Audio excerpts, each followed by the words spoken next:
Hello and welcome back to another Rush Duel Links video. Today we're making a follow-up video of a video we made a couple of weeks ago, which was our meta tier list prediction of where we thought all the decks would kind of land, and see what we got right, what we got wrong, and see just how much of a fool we made of ourselves with those predictions.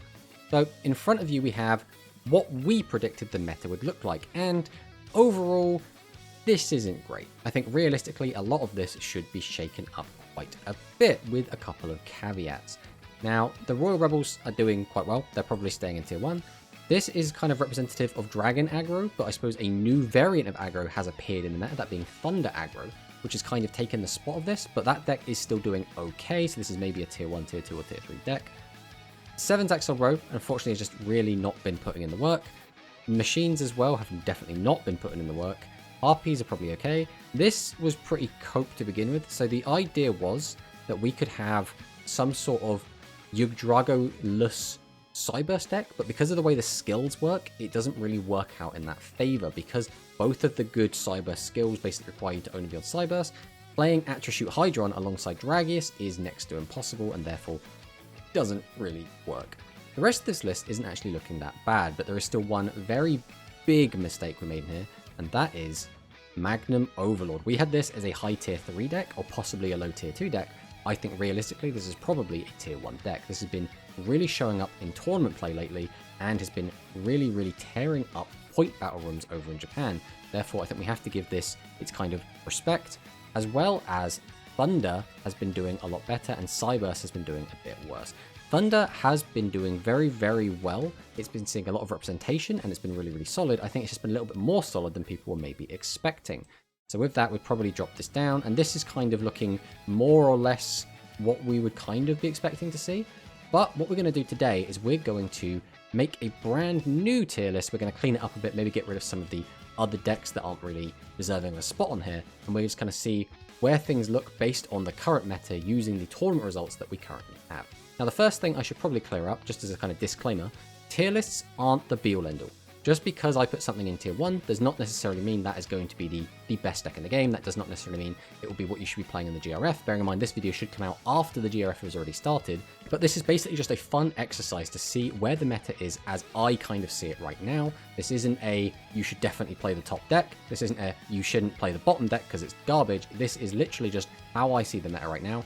And a good video talking about the importance of tier lists and how they can be used and how they evolve and adapt over time has been made by Hylaster. So I'm going to link that video down below, and everyone should head over there, check out that video so you can see how metas develop over time and how preconceived notions of what the meta is do not always reflect how the meta ends up playing out, especially in an event such as this. And she uses the example that there was a effectively tier 0 format back during the last GRF, but the decks that ended up topping and winning were not typically on that list. So you should definitely head over there and watch that video. But for now, we're going to take a look at some of the tournament results and start building a list based on that. So first off, the deck that overwhelmingly has been performing the best in tournaments as of late is the Royal Rebel deck. I think everyone kind of saw this coming. Everyone predicted this was going to be the best deck. I think a lot of people were saying it was going to be tier 0. I personally did not think it was going to be tier 0, but it's definitely a strong deck. I think it's kind of hard to argue against that at this point.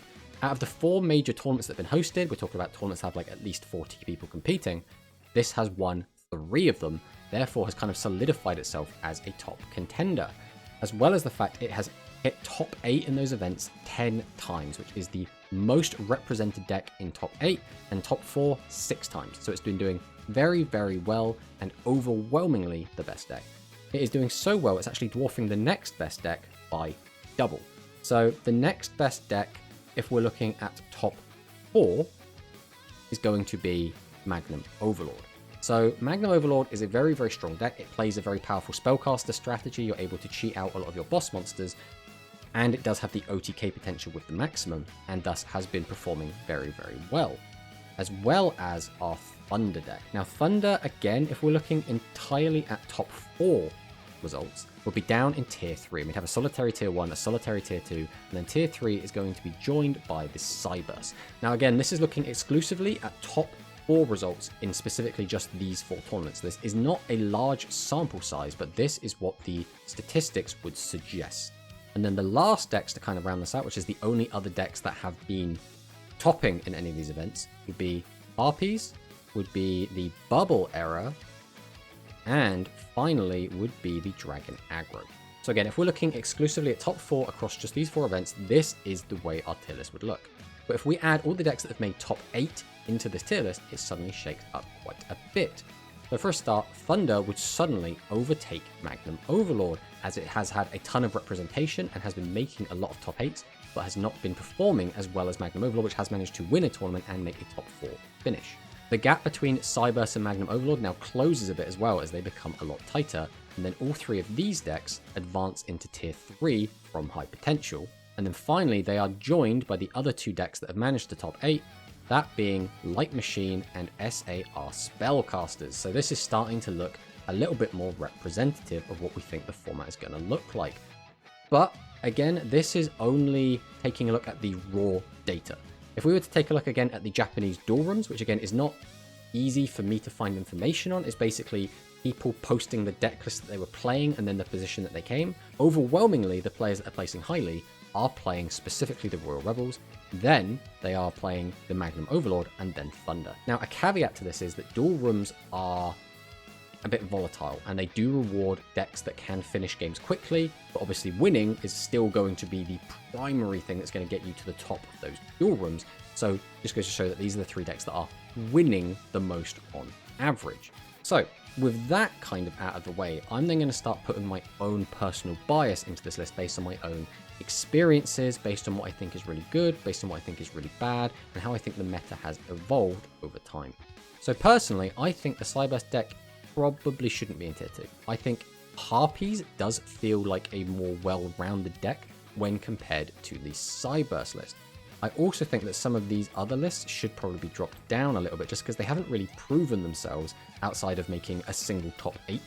Although, to be fair, the Aqua Aggro list did come second in a major event played by Shelmy, but Shelmy is such a good Aqua player that I think that's probably not going to be the norm. I think that is a player who is very good at their deck, knows it very well, and played it very well, versus, you know, anyone could just pick up this deck and do really well with it. Then we have our Aggro Dragon build, and I think this has kind of been usurped a little bit by a new aggro build, that being the Thunder Aggro, which is a deck that combines Ragius with Trigger Drago and occasionally Stormbolt Destroyer to create this new aggro. And the reason this deck works so well is because Ancient Arise Dragon was really good at playing around battle traps. People aren't playing battle traps as often right now, which means Trigger Drago's ability to sometimes gain piercing and Stormbolt Destroyer's ability to bring back 1500 Vanillas from the graveyard can be really valuable, and just allow you to keep applying pressure. So this is kind of how I would have this set up at the moment. Then Potential is where things get a bit weird, because these are all the decks already that we've been seeing in top 8. So everything else we put on here is just going to be kind of conjecture, it's going to be opinion, it's going to be decks that I think could potentially do quite well. And the first list I'm going to put on here is Dragonic Resonance. I think this deck has all the tools it needs to thrive. I think the problem it's going to have is how consistently can it assemble those tools and take games off the top decks. It's really good at popping back row, it's really good at just wiping the entire board using Dragonic Pressure, and it's able to give its monsters attack boosts, which can also be extremely relevant for clearing big problematic boards. So I think this deck again just has everything it needs to be able to pop off. The next deck I actually think has quite a lot of potential is the Warriors. So Warriors is in a weird spot where they either kind of hard win matchups or they seem to hard lose matchups, and they don't really feel like they get anything in between. Warriors are actually really good into both the Thunder deck and the Royal Rebels. And even if we go down here a little bit, they're also very good into the Thunder Aggro and the Cyberse deck. So all in all, you'd be like, well, it seems like a pretty no-brainer. If it counters, 4 decks of the 6 decks in the top 3 tiers, then this deck should be really good.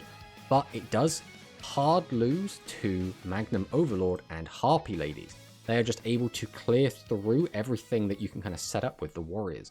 Now, again, this isn't set in stone. I haven't done thorough testing with 100% of these decks, but in my experience, nobody's basically playing this deck, and every time I have run into it, it hasn't really done much, but I have been on a deck that favors that matchup, so that would explain why. But I wouldn't be surprised if any of these decks in potential do suddenly pop off and do suddenly thrive in the Goha Rush Festival, I think they shouldn't just be written off just because they're not in the top 3 tiers.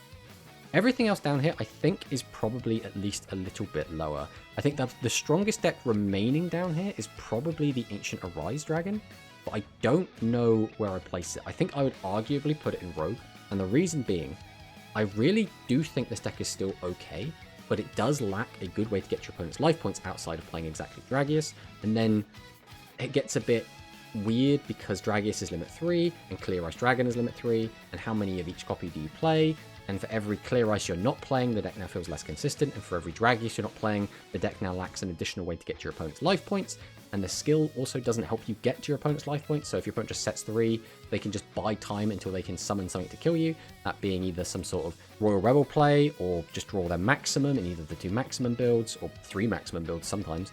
The Thunder deck can just stall out until they draw all their pieces, and then summon out a big board and clear. It just feels like Ancient Arise is really, really strong unless your opponent goes heavily on the defensive, and then it can get walled off a little bit, which is the only reason I would put it down Rogue. The rest of these decks are basically Rogue or lower than Rogue. I don't think they really matter. I don't think they're going to have a huge impact on the meta going forward. Maybe there's an argument for like Psychic, but realistically, I don't even know if these 2 decks are even on the same level. But overall, I think I'm quite happy with this list. Maybe these get moved around a little bit. Maybe we shimmy them about. And again, as the meta develops and as people adapt to each other, making specific changes, the meta will chop and swap. But this is basically just based on the information that we have access to right now. This is based on tournament results. This is based on my own experience on the ladder. And I did have a little bit of help coming up with this list by my Twitch chat. So feel free to stop by the Twitch channel whenever we're streaming. Again, we stream every Tuesday and Thursday at the same time. Again, we'll have a link to that down in the description. But the next time we do a tier list, you could be there in the chat helping dictate where you think which deck goes where. But overall, I think I'm quite happy with this list. I think this is, in my opinion, a good, accurate representation of the meta as it currently stands. Again, this could change drastically going forward. I hope everyone is having a great time in the GRF, and please feel free to leave whichever deck you're playing in the GRF down in the description down below. I'd love to hear what decks everyone's on, what they're succeeding with. If you've changed deck, I'd also love to know what you were playing, what you swapped to. So thanks for watching the video, and I'll see you next time.